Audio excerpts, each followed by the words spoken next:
నమస్కారం. ఈరోజు మనమొక స్ఫూర్తిదాయకమైన కథ గురించి మాట్లాడుకుందాం.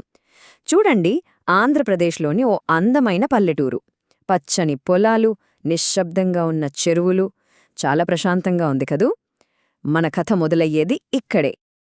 అయితే ఈ కథ కేవలం ఆ ఊరి అందం గురించి మాత్రమే కాదు, ఆ ఊరిలో నివసించే రెండు తరాల మధ్య ఉండే బంధం, వాళ్ల ఆలోచనా విధానాలు, వీటి గురించన్నమాట.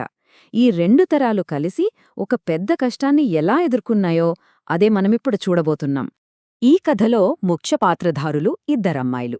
వాళ్లే వినీత, దీప్తి. బంధువులే, మంచి స్నేహితులు కూడా. వినీత ఏమో చాలా తెలివైంది, చదువులో ఫస్ట్, ప్రతి విషయాన్ని బాగా ఆలోచిస్తోంది. ఇక దీప్తికి కళలంటే ప్రాణం. పాటలు పాడటం, డాన్స్ చేయడం భలే క్రియేటివ్ అన్మాట. చూడ్డానికి ఇద్దరూ వేర్వేరుగా అనిపించినా వాళ్ల మధ్య స్నేహం మాత్రం చాలా గట్టిది. సరే, ఇప్పుడు వీళ్ల మేనమామల గురించి తెలుసుకుందాం. అన్నదమ్ములిద్దరూ రామయ్య, కృష్ణయ్య. పెద్దాయన రామయ్య చాలా శాంత స్వభావి, ఎంతో గౌరవనీయుడు.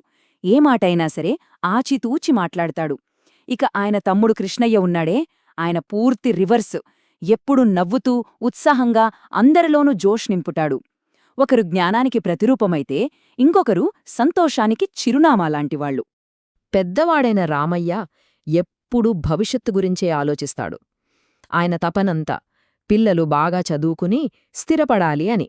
మన పిల్లలు పెద్దవాళ్లవుతున్నారు, వాళ్లకు మంచి భవిష్యత్తుండాలి అని ఎప్పుడూ అంటూ ఉండేవారు.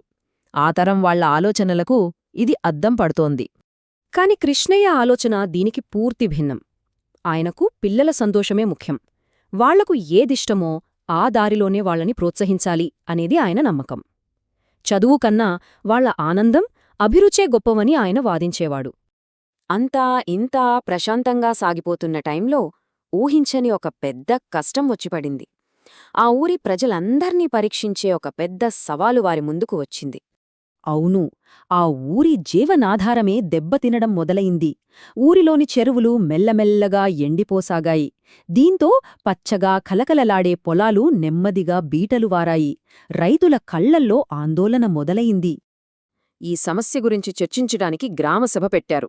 అప్పుడు రామయ్య గొంతులో ఆందోళన స్పష్టంగా వినిపించింది. ఇలాగే కొనసాగితే మన గ్రామం చాలా కష్టాల్లో పడుతుంది అని ఆయన హెచ్చరించారు.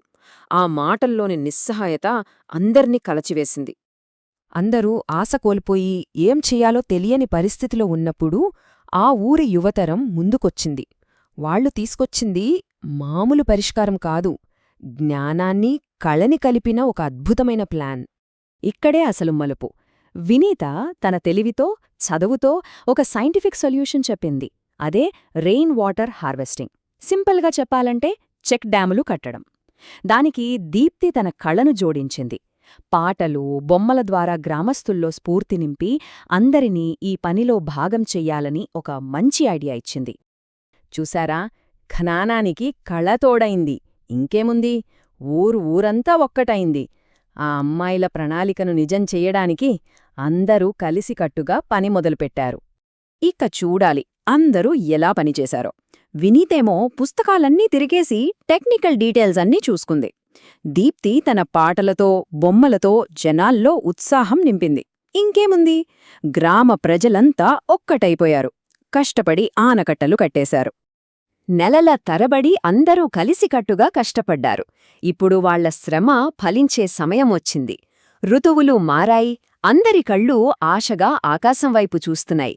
వాళ్ల కష్టం ఫలిస్తుందా లేదా అని తేలే సమయం వచ్చేసింది. చివరికి ఆ రోజు రానే వచ్చింది. ఆకాశం మేఘాలతో నిండిపోయింది. జోరుగా వర్షాలు మొదలయ్యాయి.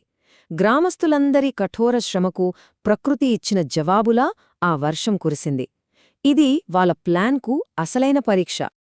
వాళ్ల ప్లాన్ 100% సక్సెస్ అయింది. అవును, వాళ్లు కట్టిన చెక్ డ్యాంలో భలే పనిచేశాయి. ఎండిపోయిన చెరువులన్నీ మళ్లీ వర్షపు నీటితో నిండిపోయాయి. గ్రామం మళ్లీ జలకళను సంతరించుకుంది. అందరి ముఖాల్లో ఆనందం వెల్లివిరిసింది. ఈ అద్భుతమైన విజయాన్ని చూసే కృష్ణయ్య ఆనందానికి అవధుల్లేవు. మన అమ్మాయిల వల్లే మన ఊరు మళ్లీ బతికింది అని గర్వంగా అన్నాడు. అది ఆయన ఒక్కడి మాటే కాదు, ఊరందరి మనసులో మాట. వాళ్లు చేసిన పని ప్రభావం ఆ ఒక్క ఏడాదితో ఆగిపోలేదు. అది వాళ్ల భవిష్యత్తును, ఆ ఊరి గుర్తింపును శాశ్వతంగా మార్చేసింది. వాళ్ల కథ తరతరాలకు స్ఫూర్తినిచ్చే ఒక వారసత్వంగా నిలిచిపోయింది. వాళ్ల కథ అక్కడితో ఆగిపోలేదు. వినీత పెద్దయ్యాక ఇంజనీర్ అయ్యింది, గ్రామాల అభివృద్ధి కోసం పనిచేసింది. దీప్తి ఒక గొప్ప కళాకారిణి అయ్యింది, తన ఆర్ట్ ద్వారా సమాజానికి సేవ చేసింది. వాళ్ళిద్దరి వల్లే ఆ ఊరిప్పుడు చుట్టుపక్కల గ్రామాలకు ఒక మోడల్ విలేజ్ అయ్యింది. ఇంత గొప్ప విజయం సాధించినా వాళ్లలో గర్వం రాలేదు. వాళ్లు తమ మూలాల్ని మెర్చిపోలేదు. మేమంతా మీ దగ్గరే నేర్చుకున్నాం అని పెద్దలతో ఎంతో వినయంగా చెప్పారు. నిజంగా ఇది వాళ్ల గొప్పతనాన్ని చూపిస్తుంది. చూసారుగా, ఈ కథ మనకు చాలా ముఖ్యమైన విషయాన్ని నేర్పుతుంది. కేవలం తెలివి, డేటా మాత్రమే సరిపోదు. దానికి కళ, స్ఫూర్తి అంటే సైన్స్కి సోల్ కూడా తోడవ్వాలి. వినీత జ్ఞానం, దీప్తి కళ కలిసినప్పుడే ఆ అద్భుతం జరిగింది. మరి మన సమాజంలో ఉన్న సమస్యల్ని పరిష్కరించడానికి ఈ రెండింటినీ మనమెలా కలపగలం? ఒక్కసారి ఆలోచించండి.